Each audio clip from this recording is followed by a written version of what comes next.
بسم اللہ الرحمن الرحیم۔ السلام علیکم پیارے دوستو، چینل اسلام کی دنیا میں خوش آمدید۔ حضرت ابراہیم علیہ السلام ایک عظیم پیغمبر ہیں۔ آپ علیہ السلام کو خلیل اللہ یعنی اللہ تعالیٰ کا دوست بھی کہا جاتا ہے۔ آپ عراق میں پیدا ہوئے۔ آخری نبی حضرت محمد صلی اللہ علیہ وآلہ وسلم حضرت ابراہیم علیہ السلام کی اولاد میں سے ہیں۔ حضرت ابراہیم علیہ السلام کا ذکر قرآن مجید میں متعدد بار آیا ہے۔ حضرت ابراہیم علیہ السلام کے بعد جتنے بھی پیغمبر آئے وہ سب حضرت ابراہیم علیہ السلام کی اولاد میں سے ہیں۔ اسی وجہ سے آپ کو ابو الانبیاء یعنی پیغمبروں کا باپ کہا جاتا ہے۔ یہودیت، مسیحیت اور اسلام تینوں مذہب میں حضرت ابراہیم علیہ السلام کو انتہائی قابل احترام اور قابل تعظیم سمجھا جاتا ہے۔ یہاں تک کہ مشرکین مکہ بھی خود کو ابراہیمی کہتے ہیں۔ حضرت ابراہیم علیہ السلام قریباً 4000 سال پہلے عراق میں پیدا ہوئے۔ حضرت ابراہیم علیہ السلام نے بچپن میں ہی بتوں کی عبادت کی مخالفت کی۔ حضرت ابراہیم علیہ السلام کی کھل کر بتوں کی مخالف کرنے پر ان کو قتل کرنے اور گھر سے نکلنے کی دھمکیاں دی گئیں۔ حضرت ابراہیم علیہ السلام نے ایک مرتبہ بت میں جا کر بتوں کو ٹکڑے ٹکڑے کر دیا اور آپ علیہ السلام نمرود بادشاہ کے ساتھ مناظرہ میں حضرت ابراہیم علیہ السلام کے دلائل پر غور کرنے کے بجائے یہ شاہی فرمان جاری کیا گیا کہ ان کو جلا ڈالو اور اپنے معبودوں کی مدد کرو۔ حضرت ابراہیم علیہ السلام کو آگ میں ڈالے جانے کا واقعہ پیش آیا، مگر اللہ تعالیٰ کے حکم سے آگ حضرت ابراہیم علیہ السلام کے لیے ٹھنڈی ہونے کے ساتھ سلامتی اور آرام کا باعث بن گئی۔ اس قوم کی بدنصیبی کی حد یہ تھی کہ اتنا بڑا معجزہ دیکھنے کے باوجود بھی وہ ایمان نہیں لائے۔ اللہ تعالیٰ نے حضرت ابراہیم علیہ السلام کو عراق سے فلسطین ہجرت فرمانے کا حکم دیا۔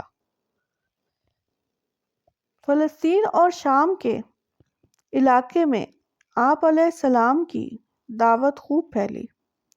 آپ علیہ السلام توحید تبلیغ کے لیے مصر میں بھی تشریف لے گئے۔ اس طرح حضرت ابراہیم علیہ السلام نے دنیا کے بڑے حصے میں اللہ تعالیٰ کی بندگی اور اطاعت کا پیغام پہنچایا۔ اللہ تعالیٰ نے حضرت ابراہیم علیہ السلام کو عمر کے آخری حصے میں اولاد سے نوازا۔ حضرت اسماعیل علیہ السلام آپ علیہ السلام کے بڑے بیٹے ہیں، جن کی والدہ کا نام حضرت ہاجرہ علیہ السلام ہے۔ دوسرے بیٹے کا نام حضرت اسحاق علیہ السلام ہے اور ان کی والدہ کا نام حضرت سارہ علیہ السلام ہے۔ اللہ تعالیٰ نے ان دونوں بیٹوں کے ذریعے حضرت ابراہیم علیہ السلام کو بڑی برکت سے نوازا۔ اللہ تعالیٰ کے حکم سے حضرت ابراہیم علیہ السلام نے اپنی بیوی حضرت ہاجرہ علیہ السلام اور بیٹے حضرت اسماعیل علیہ السلام کو مکہ مکرمہ کے چٹیل میدان میں چھوڑ دیا۔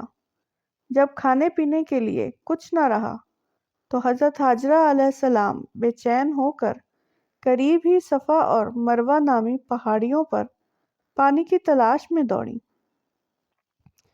ایک ماہ کی یہ بے چینی دیکھ کر اللہ تعالیٰ نے وہاں پانی کا چشمہ جاری کر دیا، جسے زمزم کا چشمہ کہا جاتا ہے۔ اس طرح اس بے آباد وادی میں پانی کا انتظام ہو گیا۔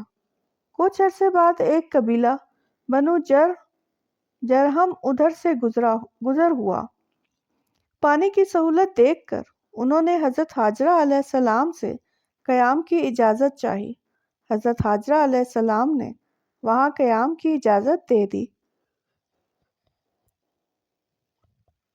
پھر اللہ تعالیٰ کی رضا کے لیے حضرت ابراہیم علیہ السلام نے اللہ تعالیٰ کے حکم پر تاریخ انسانی وہ عظیم و عالی شان کارنامہ انجام دیا جس کا مشاہدہ نہ اس سے پہلے کبھی زمین اور آسمان نے کیا اور نہ اس کے کریں گے۔ اپنے جگر گوشے حضرت اسماعیل علیہ السلام کے منہ کے بل زمین پر لٹا دیا، چھری تیز کی، آنکھوں پر پٹی باندھی اور پوری طاقت سے چھری اپنے بیٹے کے گلے پر چلاتے رہے، یہاں تک کہ اللہ تعالیٰ کی طرف سے صدا آئی، اے ابراہیم، تم نے اپنا خواب سچ کر دکھایا، ہم نیک لوگوں کو ایسے ہی بدل دیتے ہیں۔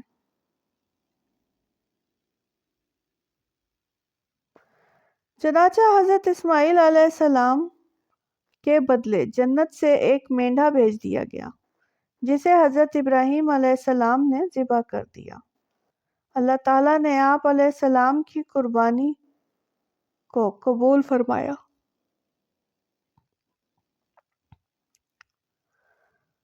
اسلامی واقعات کے لیے چینل اسلام کی دنیا کو سبسکرائب کریں، ویڈیو کو لائک اور شیئر کریں۔ مزید اچھی ویڈیوز کے لیے کمنٹ میں بتائیں۔ جزاک اللہ۔